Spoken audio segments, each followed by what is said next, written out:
remainder theorem. Remainder theorem yoo ilaallu immoo the equality f of x equal to d of x times q of x plus r of x express the fact that dividend equal to divisor times quotient plus remainder isa jedhu bakka bu'aa jechuudha inni kun. Remainder theorem inni jennu let f of x be a polynomial of degree greater than or equal to 1 and let c be any real number. If f of x is divided by the linear polynomial x minus c, then the remainder is f of c. F of x in polynomial degree isa equal to 1, degree isa 1 ta'e, and let c be any real number. C ammoo any real number yoo ta'e. If f of x is divided by the linear polynomial x minus c, yoo f of x in kenna kun x minus c dha yoo kan hiramu ta'e, then the remainder is f of c. Remainder in kenna f of c ta'a jedha. Isa kana mee prove agoon. Jalqaba irratti f of x in kenna maaliif ni hirama nun jedhe f of x divided by maaliif hirama jedha x minus c dhaaf, x minus c dhaaf yoo kan hirama ta'e. When f of x is divided by x minus c, the remainder is always constant. Yeroo kamiyyuu maaltu remainder in kenna constant dha. Why? Maaliif? Sababa maaliitiif? Sababa maaliitiif akka ta'e haa ilaallu. F of x in kenna maal ta'a jennee jirra? Divisor times quotient plus remainder jennee jirra. Plus remainder haala kanaan isa kana yoo kan ilaallu ta'e by the polynomial division theorem. Polynomial division theorem idhaan yoo kan ilaallu ta'e f of x equal to x minus c times q of x plus k dha. Plus k haala kanaa yoo kan ta'u taate isa kana equal to jennaan. Equal to divisor in kenna meeqa x minus c dha times q of x, q of x plus r of x array of x bakka jedhu kana mal k fayyadamna. Array of x isa jedhu kana k yoo kan fayyadamnu taate constant number isa jedhu bakka buufannee k kana yoo kan fayyadamnu taate san booda maal nun jedhe then the remainder is f of c dha nun jedhe. F of c dha. Remainder in kenna f of c dha. F of c barbaaduudhaaf x minus c walqixa 0 jennee haa barbaannu. Siin kenna x in kenna bakka c kenna meeqa akka buufannu ilaaluudhaaf x equal to c yeroo achi dabarsinutti c ta'a. Kanaafuu bakka f of x kana f of x isa jedhu kana maal buufannaa f of c jennaan. F of c x is on f of c equal to x minus c isa jedhu bakka x maal buufanna jennee jirra c dha. Kanaafuu c minus c jennaan times q of x. Q of x jechuun ammoo q of c dha.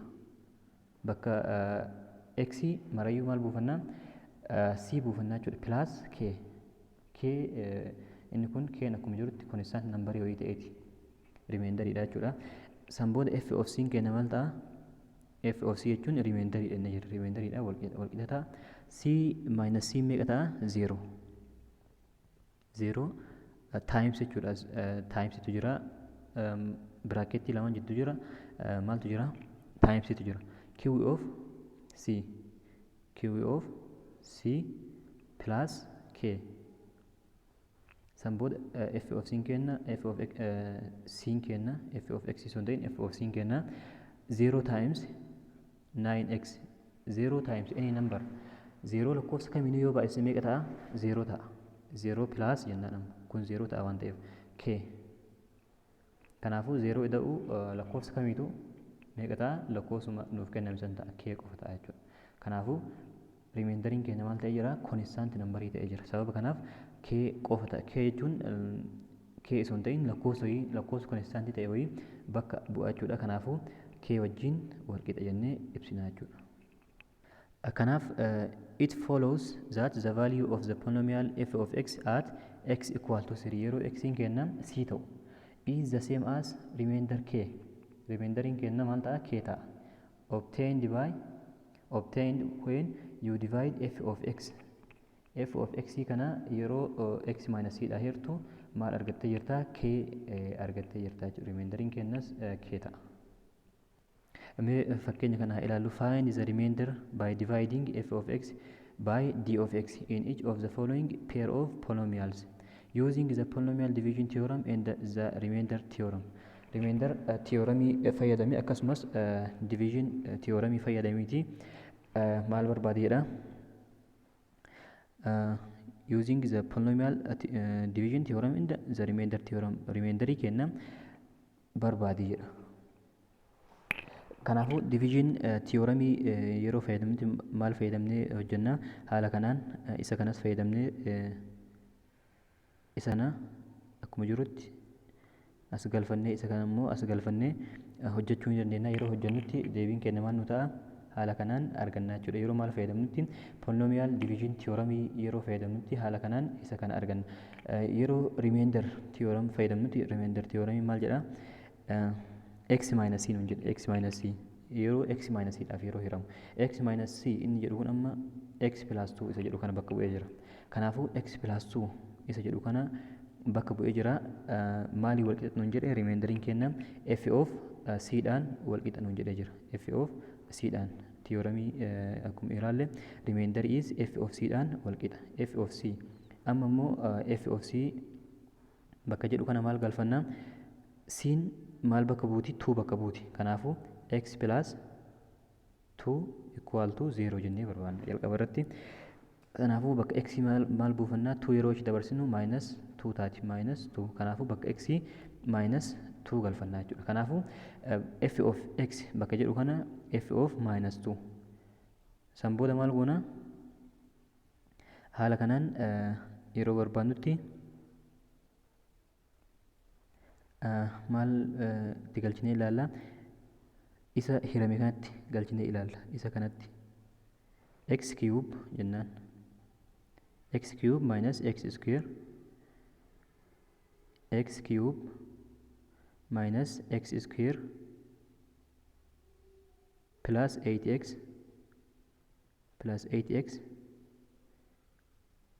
minus 1 kun amma f of x dha. F of x dha. F of x isa kanaan wal qixa. Kanaafuu f of x bakka x maal galfanne jirra minus 2 dha. Minus 2 galfanna. Kanaafuu f of minus 2 jennaan. F of minus 2 equal to x cube.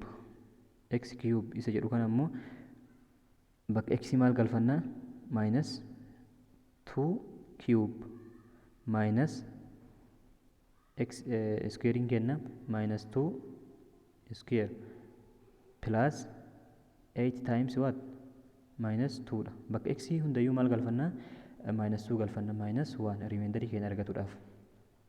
San booda inni kun wal qixa ta'a minus 2 cube yeroo goonu meeqa arganna minus 8 dha.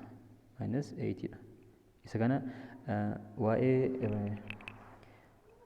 waliin baay'isuu kana yookiin ammoo waa'ee exponentii kanneen bal'inaan unit 2 keessatti ni baranna.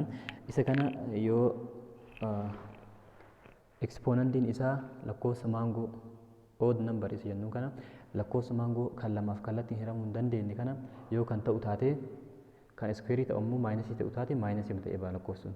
Kanaafuu minus 8 inni kun ammoo minus hin jirti minus hin barreeffame jalqaba irratti inni kun ammoo meeqa ta'a yeroo square goonu 4 ta'a.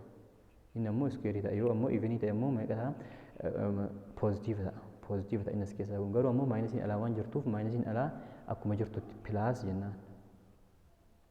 8 times minus 2 minus 1 6 minus 1 waan jirti ta'eef kana booda minus 8 minus 4 minus 1 6 minus 1 isa kana hundayyuu walitti hidhaanii minus hidha waan ta'eef hundinuu minus nuuf kenna jechuudha. Kanaafuu isa kana yeroo walitti hidhaanu minus 12 inni kun ammoo maayinasii 17 maayinasii 12 fi maayinasii 17 yeroo wal idaanu maayinasii 29 arganna. Kanaafuu rimeendariin keenya meeqa ta'a? Maayinasii 29 ta'a jechuudha.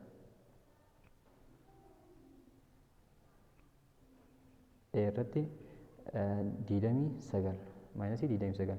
Therefore the remainder is minus 29 arganne jirra jechuudha. B haaluma amma hojjenne kanaan hojjetuu ni dandeettu. Kanaafuu haaluma fakkeenyuma amma hojjenne kanaan B haaluma saniin hojjedha.